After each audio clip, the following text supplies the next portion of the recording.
നമുക്കിതാ ഇവിടെ ഒരു ക്വസ്റ്റ്യൻ ജസ്റ്റ് ഒന്ന് ഡിസ്കസ് ചെയ്യാം. Kalyan spend 80% of his income. His income increases by 15% and his expenditure also increases by 5%. The percentage increase in savings. അതാണ് ഇവിടുത്തെ question. സിമ്പിളായിട്ട് നമുക്ക് ചെയ്യാം. നമുക്കറിയാം income is equal to expenditure plus savings ആണ്.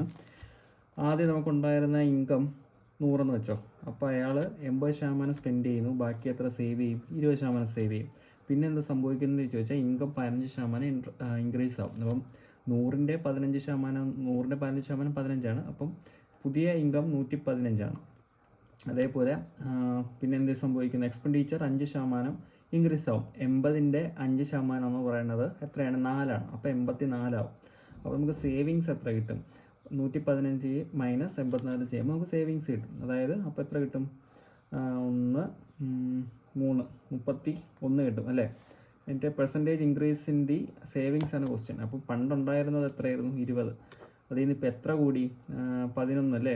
11 കൂടി. 11 കൂടി ഇൻറ്റു 100 ചെയ്താൽ മതി, ആൻസറായി. ഇതൊന്നും വെട്ടിപ്പോകുമ്പോൾ 5 കിട്ടും.